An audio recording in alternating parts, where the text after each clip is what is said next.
Hello everyone, welcome to the Departamento Loratorum. My name is Max, and today I'd like to rank some Warhammer 40k characters. If you couldn't tell from the previous videos on my channel, I love the minor or obscure characters and factions of Warhammer 40k, ones who aren't the main focus of the story or setting, but exist to flesh it out and make it feel more alive. I think they're a lot more fun than the main characters, as they have more freedom to act in different or unique ways, and can be used to explore weird and unique parts of the universe. Despite their obscure origins, many of these characters have become fan favorites over the years, thanks to their design and backstory, good writing, or just because some people think that they're cool. So with all that, a couple of weeks ago I thought it'd be fun to ask my followers to share their own favorite minor characters or factions in the Warhammer 40k universe with me, and now I'm going to be ranking them based on how much of a Glup Shitto I think they are. Now I understand that for some of you that sentence must have sounded completely insane, so before we go any further let me explain. Glup Shitto is a term that comes from the Star Wars fandom, and it's used to describe those minor, secondary, or background characters who have little to no plot significance, but have somehow managed to become fan favorites anyway. The Glup Shitto as a concept has existed in Star Wars and a lot of other franchises for years, but the term was invented in 2020 by a Tumblr user, Gomjabar, to poke fun at these characters and the often ridiculous names that they can have in Star Wars. Since then, the phrase has become popular with fans both in Star Wars and other franchises, both because it's useful to have a catch-all term for these types of characters, and because it's a very funny thing to say. Warhammer 40k, as a franchise, is full of Glup Shittos. Some of this is due to its age and the sheer number of factions and characters that have been created over the years, but a lot of it is just because of the franchise's basic structure. There's not really a single main plot in Warhammer the way that there is in Star Wars. No one series of movies or books that the whole universe is oriented around. It's much more of a sandbox setting with lots of unique groups running around in it, each with their own individual stories. Now there are definitely plot lines, characters, and factions that are more mainstream. Like I don't think anyone's going to be seriously arguing that Captain Titus or Abaddon are Glup Shittos, for example. But the sandbox nature of Warhammer 40k and the sheer depth and amount of lore the franchise has, combined with the fact that Glup Shitto is a very subjective term, means that it's basically impossible to come up with a universal criteria for what makes someone a Glup Shitto. To some fans, especially newer ones or people who aren't into the lore as much, any character that doesn't have a model and 50 books worth of lore is a Glup Shitto, while other, more veteran fans might only consider the strangest, most obscure characters worthy of that title. To me, a Glup Shitto is someone who is a little bit more tangential to the universe. They might appear in a novel or short story or a few codex lore blurbs, but they don't have full storylines focused on them that fans of Warhammer 40k in general, or that faction in particular, would be expected to know just sort of offhand. And they also have to be fairly popular, with a good amount of people making memes about them or talking about them, making theories, fan fiction, things like that. But the most important component to me is that they just have the sort of vibe of being a Glup Shitto, being this sort of forgotten or less focused on part of Warhammer lore compared to some of the major characters in the setting or in that faction in particular, but that the fans, or at least a certain group of fans, still really enjoy and want to see more of. And ideally, their popularity in the fandom should be inversely proportionate to the amount of times they appeared. So somebody who appeared maybe once or twice, a long time ago, but still has a lot of people talking about him, that's like the perfect Glup Shitto to me. I am going to be going over several examples in this video. A couple were just ones that I particularly wanted to talk about, but most of these were suggestions given to me in the comments of my YouTube post. I'll be going over where each of these examples comes from and give some very basic lore for them, and then I'll give my thoughts on them and place them into a tier list. The lowest tier of which I'm going to be calling Not Shitto. This is for ones that I feel are either too mainstream, characters with models, factions with multiple books or stories written on them, or, conversely, examples that are obscure but no one really seems to care about them. There's a difference between being a Glup Shitto and just being a background nobody. I'm not going to scour every corner of the internet for references to these guys, but if I don't see a lot of results for them on YouTube, Google, Reddit, other forums, I'm just going to assume they're not that popular. If I am wrong, please feel free to let me know. I would love to be corrected and find out that these guys are actually, a lot more beloved than I first thought. I'm always happy when I find out people enjoy the more obscure and kind of weird sides of Warhammer lore. The next tier up is Glup Sordo. This is for examples that I think are on the border of being a Glup Shitto. Maybe they were a main character in a book, but it came out decades ago and they haven't really been seen or talked about since. Or maybe they're a new introduction to the lore that I feel has the potential to be a fan favorite, but they just haven't had the time to prove it yet. Basically, if I'm not exactly sure on where to put them, they're probably going in here. After that, we have Glup Shitto. I feel this is a pretty self-explanatory tier. This is what we're looking for. Popular, loved by fans, but not someone that a person who's into 40k on a more basic or maybe even intermediary level would immediately recognize. Finally, we have the cream of the crop, Yifkis. That stands for your favorite Glup Shitto's favorite Glup Shitto, and it's what it says on the tin. These are the ultimate Glup Shittos, ones who've made like one appearance over the years but have still managed to generate thousands of memes and fan theories and pieces of fan art. This is what every Glup Shitto aspires to be. These are all my opinions, of course, and this video is going to be very vibes-based. If an example feels like a Glup Shitto or not to me, that's a very important component, and we'll discuss that with each example, of course. I also want to express my appreciation to anybody that provided an example in my post, so even if I don't rank it very highly, know that I still think you're awesome, and again, this is all subjective. Plus, just because I say something isn't a Glup Shitto doesn't mean it's not good. You don't have to be a Glup Shitto to be a fun and interesting character or faction. But now, without any further ado, let's begin. So we'll start with the example that I suggested in the comments, and that was Hound from the Night Lords Trilogy by Aaron Dembski-Bowden. He is a little mutant character who serves Octavia, the navigator for the Night Lords' 10th Company. He's a weird little bandaged guy that is obsessed with his mistress, and she grows to care for him over the course of the second book, as a little friend kind of, support figure. And I don't want to spoil anything, but, the ending is pretty sad and, very memorable, at least to me and to a lot of other people. Somebody in the comments to that also mentioned Vral, who is a member of the Atramentar, one of the veteran First Company who sort of served the Exalted, the leader of the warband in the first book. And he kind of has one very memorable, very violent scene that kind of cemented him in a lot of people's minds, definitely my mind for sure. And I kind of want to use that as an excuse to talk about the other characters in those novels. Probably not Talos, because he's the main character of all three novels. We see most of the story through his eyes, we see a lot of his perspective, and while he hasn't been really mentioned by Games Workshop as much in recent years, he's still probably one of the more talked about and well-known Night Lords characters, so if you're in that part of the fandom, he's definitely sort of a more main character, and it'd be a bit harder to claim that he's a Glup Shitto. At least to me, if you're the protagonist of a novel trilogy, then it's kind of hard to say that you're not really focused on, especially compared to a lot of other characters that we're going to talk about here today. But a lot of the secondary characters definitely are. The other members of First Claw, Uzas, Syrian, Zarl, a couple of spoiler characters for later novels and later parts of the first novel. They're all pretty memorable. A lot of people love them. I've seen a lot of kit bashes of First Claw online, a lot of memes, of course, about the books. You also have Septimus and Octavia, Talos' slaves. Their scenes are really great. They're very memorable, and a lot of people love to talk about them. These books have also generated a lot of theories with their ending. Again, I don't want to spoil anything, but let's just say it leaves off on a cliffhanger that I'm a little bit surprised hasn't been followed up on. So with all that and all of the loves that people have for the Night Lords cast, both Talos and again the other supporting characters, I feel comfortable saying that really any of the secondary characters in those novels are worthy of the title of Glup Shitto, so that's where we're going to place them. Now let's move on to another example that I wanted to talk about, Sevatar, the first captain of the Night Lords Legion, and I more wanted to talk about him to give a little bit of a contrast. So he is a very popular character. He's also known as the Prince of Crows due to some psyker abilities that he has and used while growing up on Nostromo. And even for a Night Lord, he doesn't really understand human behavior and is often a little awkward in comedic ways, and he even, he has also argued with his Primarch over his conduct and sort of reasons for doing things, and took part in the battles against the Dark Angels during the Horus Heresy. Mysteriously disappeared towards the end of it, is possibly dead or in hiding, or, many other theories. There's a ton of ideas out there for what happened to him.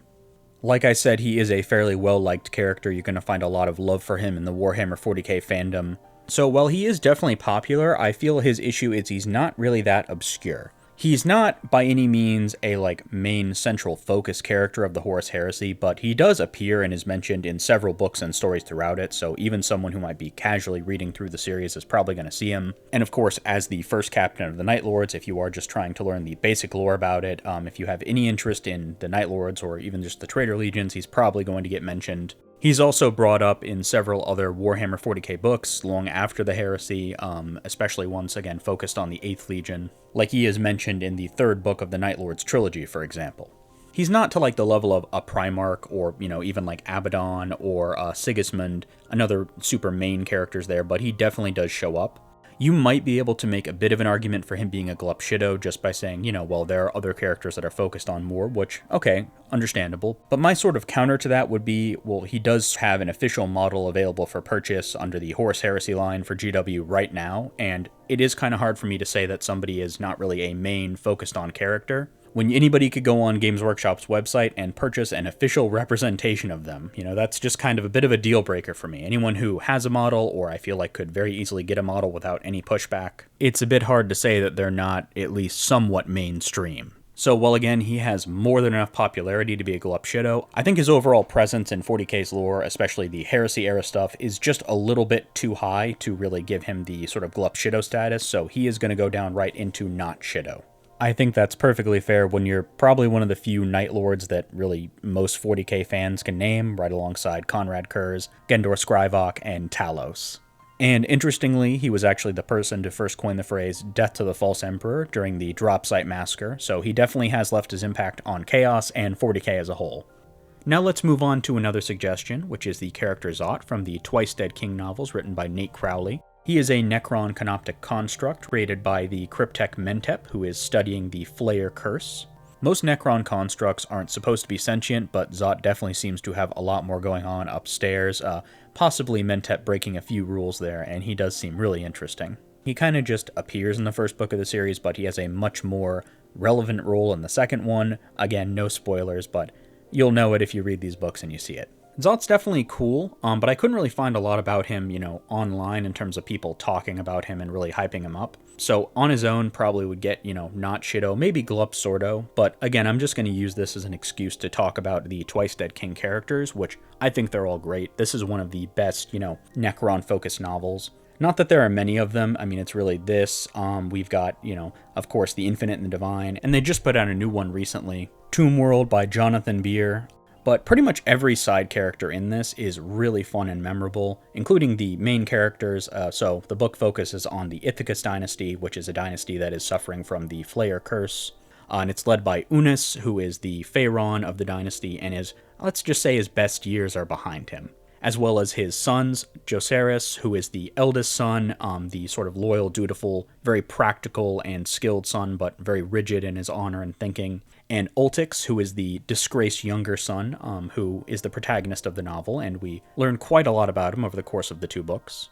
All the other side characters are also really great. We have Mentep, who we mentioned. He is the enigmatic Cryptek studying the Flayer Curse with a dark past of his own. You have Yenneck, the Razor of Sed, who is the High Admiral and probably one of the best commanders left to the ailing Ithacus dynasty. As well as Baraka, the Red Marshal, who is a destroyer lord of the dynasty and very intimidating. And several other more minor nobles, like Dennet, the Master of Monoliths, who's a bit senile now, Pereg, the Grain Master, and several other really great characters. I'm not going to go into all of them, but they're all wonderful. There's also a connection to another character who is definitely a Glup Shitto all on his own, Vagul, the Flayer King, who rules over the Bone Kingdom of Drazek in the Ghoul Stars, who is the one sane lord over a realm of flayed ones who watches over them with his one remaining eye, and will occasionally lead them out to invade nearby worlds and take a blood harvest of skin and flesh, and it's cool. I wish we knew more about him, which I guess technically through this book we do, but no spoilers there. So these stories are really popular. They do have a lot of love. They are considered to be, again, some of the better Necron lore that we have, although again, it's not much.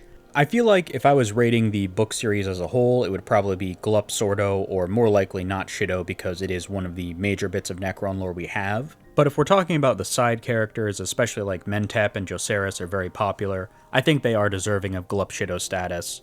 I might be a little bit biased because, as you can probably tell, I do really enjoy Flayed Ones, so the fact that the book focuses so heavily on them is really pushing it up for me. But I also think the fact that a lot of the characters in the Ithacus dynasty as a whole have the vibe of scrappy underdogs is really help pulling them up here. Like I said, vibe is very important in this ranking to me.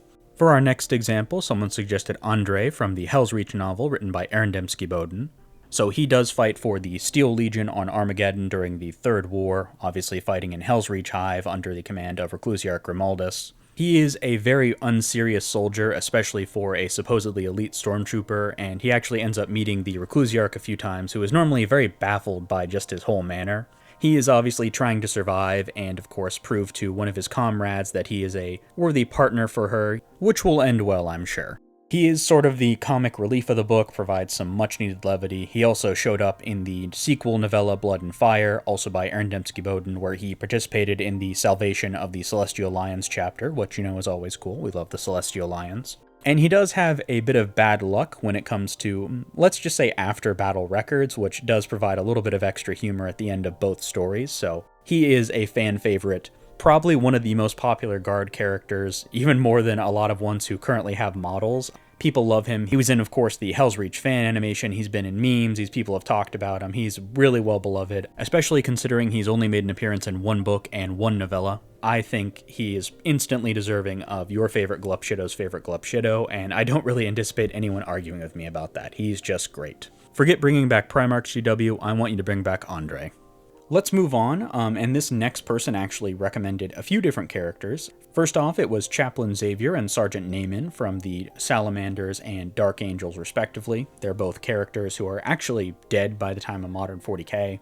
Xavier was the former Reclusiarch of the Salamanders who actually fell fighting against the Dark Eldar. He appeared in the 3rd edition Codex and the Index Astartes on Space Marine Chaplains, by which point he was already dead, killed by the Drukhari. And he essentially served as an example chaplain. He was well known for being able to inspire his battle brothers and lead them on to heroic feats on the battlefield, so still an exemplar for the chapter and someone that a lot of the current Salamanders looked up to and tried to emulate. There's also veteran Sergeant Naaman, who was introduced in the Dark Angels 3rd edition Codex. He fought on Pacina 4 against the Orcs led by Warboss Nazdrag, and was the only scout able to survive during the attempts to do reconnaissance early on, and later helped destroy Orc teleporters before being killed in the fireball of an exploding Orc Death Dread. He's also remembered as a great hero of the chapter. He actually even had a model back in the day, and both of these characters are fairly popular. They have been mentioned in some later lore. The Salamanders trilogy of novels does mention Chaplain Xavier, and Naaman is actually a point-of-view character in the Purging of Calidus book by Gav Thorpe. And people have been talking about them as well. They're definitely well-remembered, well-respected. I've seen a lot of kit bashes of these characters or people talking about them. The fact that they are actually deceased is kind of a little interesting. It's not really something we see too much of anymore, like the posthumous character that you could still play as in Warhammer. Kind of a relic of older editions there, and it is fun to see. So I would put both of these guys into Glup Shittos, and it really does kind of show how if you are a Space Marine, you really do get a bump to your popularity because there are a lot of other older characters that don't have the same love. And I really think that's illustrated by comparing them to the third example that the commenter gave, Sergeant Lukas Bastonne from the Cadian Shock Troops. So Sergeant Bastonne appeared in the 5th edition Imperial Guard Codex. He was actually a Cadian noble who, instead of choosing to be an officer, he decided to fight as an enlisted man and quickly rose through the ranks to become a sergeant and a sort of model soldier for the Cadian Guard as a whole. But he's unfortunately haunted by the faces of every guardsman who's ever died under his command. He has a, perfect eidetic memory, and their faces torture him in his nightmares, and he actually has the name of every fallen soldier tattooed onto his skin just so he can be sure that he remembers them. So he actually was a special character. I don't believe he ever received a model. And he is another posthumous character. He actually died fairly recently during the 13th Black Crusade, which was mentioned in Robert Rath's novel The Fall of Cadia. And his power sword actually continues to be used as a symbol of hope by the remaining Cadians, and actually there is an artifact in-game for it. In contrast to the two previous Space Marine examples, I couldn't really find too many people talking about Bastonne. Even in a post talking about his death, not a lot of people seemed super broken up by it. And I think, part of it is just he was, by that point, a fairly old character that never received a model. I feel like if he had been a Space Marine from the similar era with a similar backstory, the people would probably care a little bit more. I feel he really belongs in Glup Sordo. He kind of does have the obscurity down, but just not really the popularity. I feel he easily could have risen to the level, though, if he had even received, an appearance in one book, or maybe he was a really cool character on the tabletop that a lot of people loved playing and remember playing. And, of course, if I'm wrong, if there actually is a secret, society of Lukas Bastonne defenders out there, please let me know. I'd love to be wrong. I would love to see characters like this be really remembered and, have a lot of fans out there. I don't really want them to just be, forgotten and sort of fall through the cracks in Warhammer's history, so to speak. But let's move on now to another example with Tuska Daemon-Killa, and this guy is pretty great. He is an Orc war boss who appeared in the 4th edition and is most famous for his Wa into the Eye of Terror. So he fought a demon on board his spaceship a few years before, and he loved the fight so much it brought him so close to death. He wanted that every day. So he beat up the Cadians at the Cadian Gate and then just ran into the Eye of Terror with his boys to find more demons to crump. And eventually they met their match on a Cornate demon world. Tuska was actually defeated after single combat with a greater demon of Khorne, but he did make one final very rude gesture between the demon's legs that left him with one hell of a scar to remember Tuska by. And as quote-unquote punishment, Tuska and his boys were resurrected to fight over and over again on the demon world every day, which, you know, to an orc is just heaven, so he completely got what he wanted. He actually had a happy ending. And in the 6th edition Demon Codex, Khorne even took notice of him and brought him to his realm, so Tuska is now fighting literally in the heart of the Blood God's realm, and I'm certain Gork and Mork are happy for him. Tuska is very popular. He's one of the more popular orc characters, I'd say, which is kind of crazy for only having like 2 appearances. People do love him. He is very well remembered. Maybe not quite as much now as he was a few years ago, but I still feel he more than deserves the title of your favorite Glup Shitto's favorite Glup Shitto. He's got a pretty impressive amount of relevance in the 40k community for just 2 Codex appearances. There's also another orc example that I wanted to talk about with Deff Skwadron. These are a group of orc flyboys who were introduced in a graphic novel written by Gordon Rennie and Paul Geacock. And it follows the adventures of the, Deff Skwadron led by Commander Uzgob with his second-in-command, Raznuts, who is fairly incompetent, his navigator and smart boy Grimzod, and, of course, good old Killboy, the orc who has as many replacement bionics and as many replacement fighter jets for as many missions as he's flown, but by God, you gotta love him. He's still one of the best pilots they have. It's orc-on-orc fun. They're just fighting against a rival war boss and his boys, and it really is just great aerial combat with a lot of humor. Pretty much every line is great, pretty much every scene is a meme. People do also remember this fondly. I have seen plenty of people talking about it. It actually got referenced in a Warhammer battle report as well. Not quite as popular as something like Tuska Daemon-Killa though, so I think they do deserve Glup Shitto status, but unfortunately I wish I could give them even higher. These guys are really great. If you haven't read this graphic novel, please check it out. It's fantastic. Let's move on now, though, to another suggested example, Gorok the Kroot from the Ciaphas Cain novel For the Emperor, written by Sandy Mitchell. He's present on the agri-world of Gravlax, a planet that's sort of trending towards joining the Tau Empire, and he's there along with other Tau forces. He actually helps save Cain from being attacked by Tau sympathizers, and, they strike up a conversation. Cain kind of likes him. He later joins up with Cain and his men in helping fight off another enemy, and no spoilers, but, he does get some memorable scenes as well. He hasn't really made a ton of an impact that I've been able to see. Maybe a couple people talking about him, but especially compared to a lot of other characters from Ciaphas Cain novels, he doesn't seem to really have struck in the consciousness. I'm sure he was probably some people's first introduction to the Kroot, given, how popular Ciaphas Cain is in the time the novel released, so he probably does have some memorability for that. But I don't really think he has the sort of, relevance that we're looking for in a Glup Shitto, so I am just going to knock him down to Glup Sordo status. I feel like I could knock him down to even not Shitto, but I think I'm going to be nice and give him Glup Sordo. If you ask me on another day, I might do not Shitto, but for now I'm going to say, at least some people seem to remember him, so he's not completely forgotten. Keeping with the Kroot theme, although with a much more recent book, I also received a comment for the character Ghodh from the novel Elemental Council by Noah Van Wen. He's a mercenary fighting for the Tau on the recently incorporated planet of Kalquo, and he actually ends up helping and assisting the titular Elemental Council in tracking down their enemy, the Raptors Sergeant Artemax, who is inciting a anti-Tau revolution on the world through various clever machinations, definitely proving that the Raptors are one of the few Space Marine chapters that actually think and strategize instead of charging right in. He does get some really cool fight scenes, and he really does help out against the main antagonists. I really wish he was able to eat the Space Marine. It's something he really wanted to do all throughout the book, but I will say, without spoiling, he does get a very satisfying meal at the end. He does seem to be fairly popular. I know a few people were talking about him online, and actually Poorhammer did a review of the book, and they mentioned that Ghodh was one of their favorite characters, and I think a lot of people in the comments agreed as well. It is a more recent book, and while he's not a primary character, he's only really introduced in the second half of the novel. He does get a lot of prominence in it, but I still feel he's deserving of Glup Shitto status, just because he is a really fun character a lot of people seem to like, especially for appearing in such a recent novel. Elemental Council was also really well received, so I think that does help a lot, and I really hope we see more Tau lore and just 40k books like it in the future. Next up, we have Gunnar Red Moon, a Space Wolf Wolflord of the Red Moon's Great Company, and I will be honest, this was probably the hardest example I had to rank in this whole video. Gunnar Red Moon is a very jovial character. He's very fond of feasting and fighting and telling stories. He's a big fan of his Long Fang squads because he thinks they make the best companions on the battlefield and in the feasting hall. And he's probably most famous for the Battle of Kavarum Alpha against the Tau, which appeared in the 5th edition Space Wolves Codex, and he actually fought it against them on the seafloor of the planet. It was kind of like a mining world they took over, and he choked the seas with the bodies of their dead until they retreated. Which is always pretty cool. I think we need a couple more nautical battles in 40k. That'd be a really neat thing to see. And as one of the 12, or technically 13, Wolf Lords of the Space Wolves, he has made appearances throughout the years in other codices, other stories. He appeared recently in the Index Astartes article for the Wolf Spear, being one of the Space Wolf Lords against the inclusion of Primaris Marines into the chapter, and, just sort of shown up. He does have some people online talking about him. I have seen, kit bashes, I have seen discussions on him and his great company.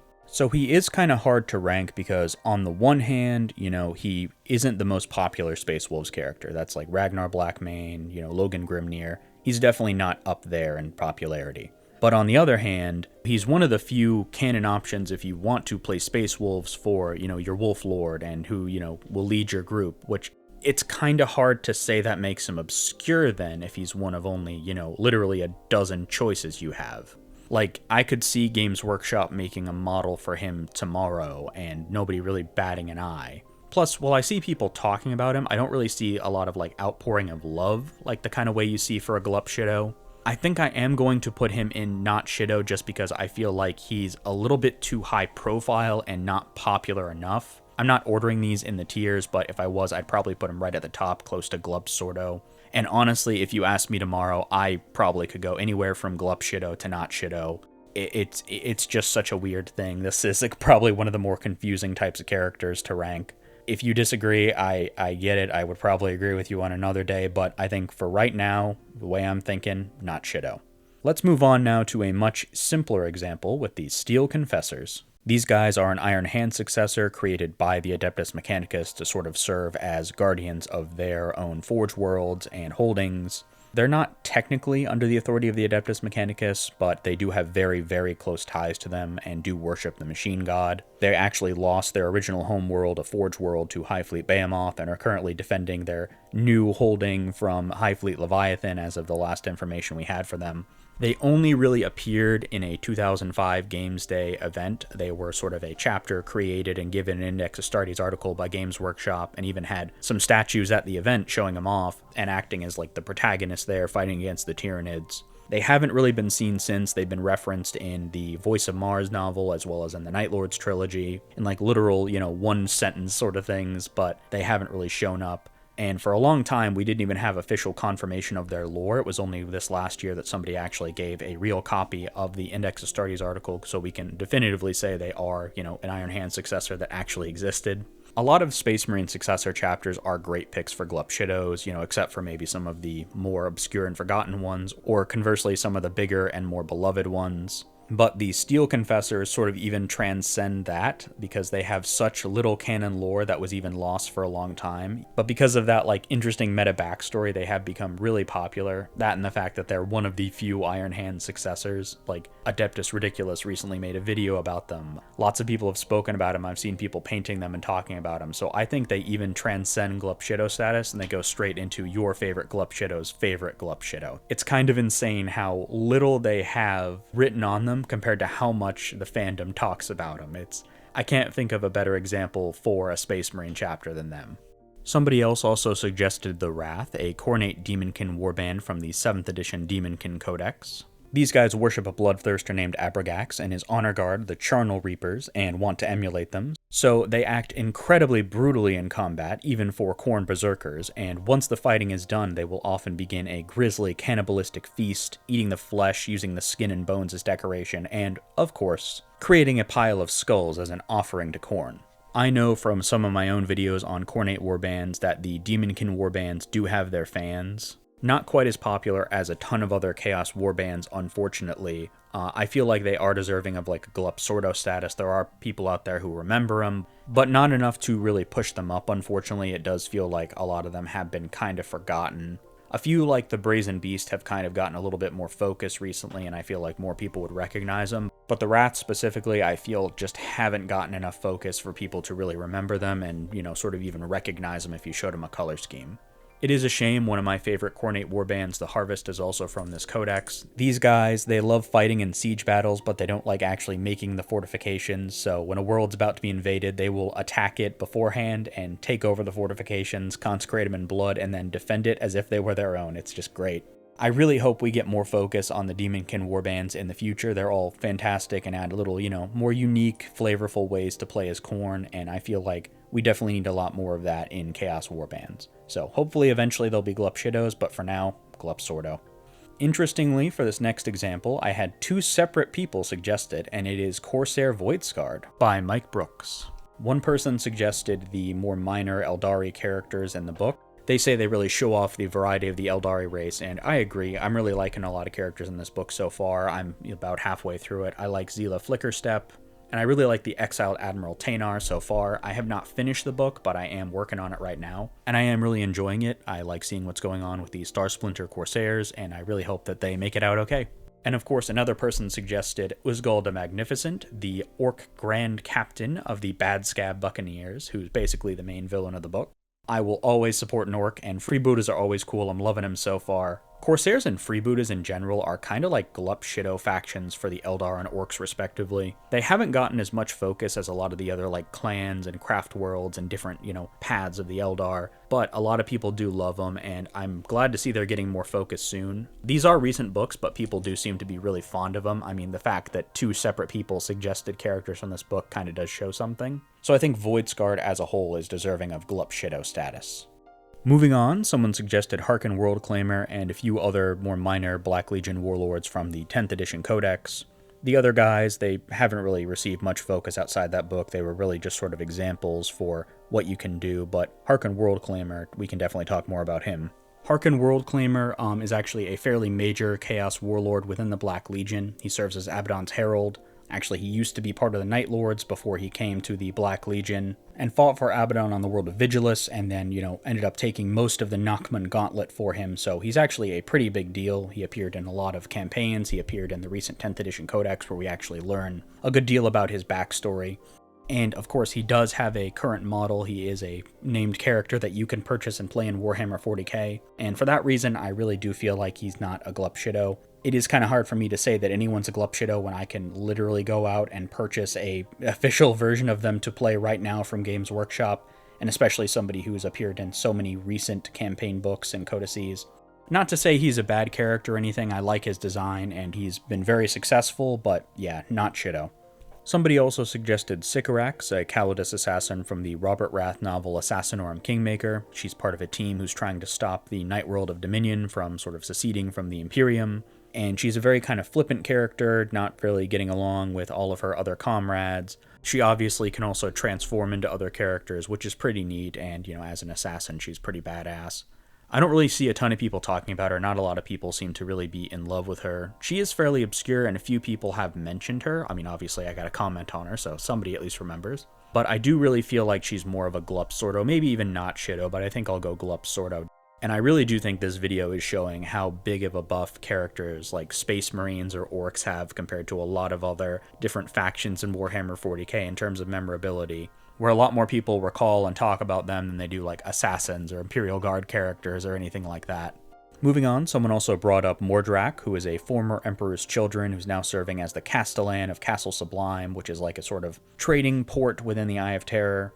He appeared in the first book of the Fabius Bile trilogy by Josh Reynolds. He actually has a conflict with Fabius Bile because he can't be killed at all, and he wanted Fabius to kill him, but, he obviously failed, so he wants to get revenge on him. He only really appears once, but it is a fairly memorable scene. I wouldn't call him a Glup Shitto in and of himself, but again, I will just sort of use this as an opportunity to talk about the whole Fabius Bile cast, the secondary cast. Fabius himself is really well written, but obviously he's not a Glup Shitto as he is one of the major Chaos characters. But a lot of the other members of his consortium, his group of fellow renegade apothecaries, do qualify. You've got like Scalagrim, the former Sons of Horus traitor. You've got Arian Zorzi, his second in command, who's like a world eater who sort of remains calm and also talks to the ghost of his slain brothers and has their skulls hanging around his waist. You've got Korag, the Death Guard, and his pet Beast of Nurgle, Pazuz. I love him. You have Temiskes, the Silent Iron Warrior. You have Oleander, the Emperor's Children, who sort of left Fabius Bile and is kind of a secondary character in, two of the novels. And then, of course, Sakara, the captured word-bearer's demonologist who Fabius uses for his powers in the eye and also sort of tests his faith against him, and he's put bombs in his flesh to keep him loyal, and it's very fun, very cool character. And then you have all of Fabius's new men, or glandhounds, and their leader Agori and all of her children. You have the Vatborn, little sort of mutant creatures that Fabius made to tend to his equipment.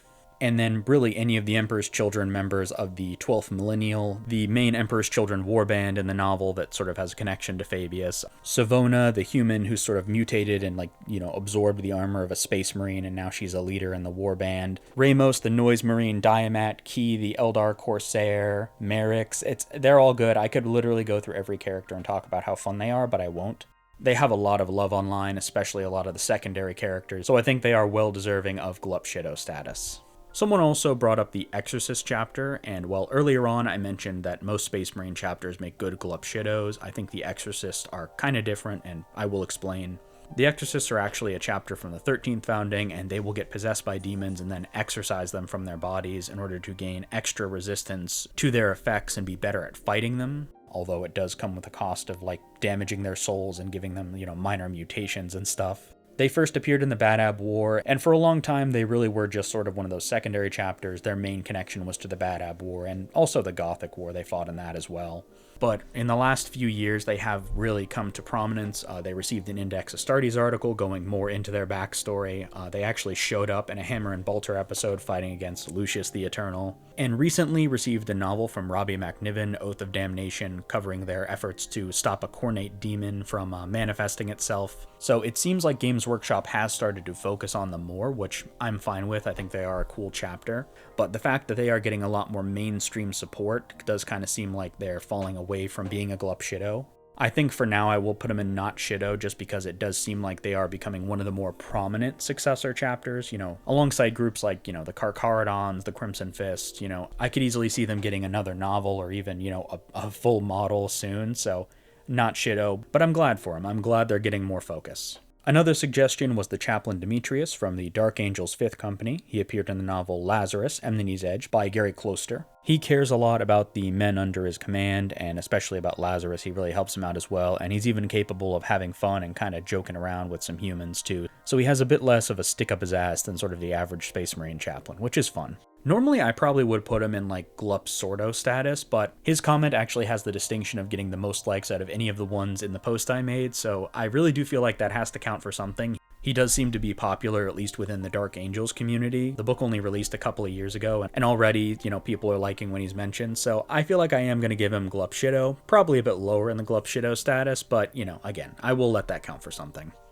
To finish it off, we have the one, the only, Peeter Egon Momus, the most important character in Warhammer 40k. I'm still waiting on his novel series. I know it's only a matter of time. Surely he has enough story potential to equal or even exceed the Horus Heresy in length. So in all seriousness, Peeter Egon Momus was an Imperial Architect who appeared during the first book of the Horus Heresy series, Horus Rising by Dan Abnett. He had kind of a hilariously awkward scene where Horus was hyping him up about how he was going to create this beautiful city for 6319, the world that we see the Luna Wolves take in the first part of the book. And he did make a couple of other really minor appearances throughout those early books, but he is kind of memorable just because he appeared so early in such a popular book, and Horus himself kind of, hyped him up, poked a little fun at him. It's kind of a little bit of humor in there. People do make memes about him. He's not the most memed on character. I think it is probably easy to see why, but he does have people joking about him out there. It is kind of fun.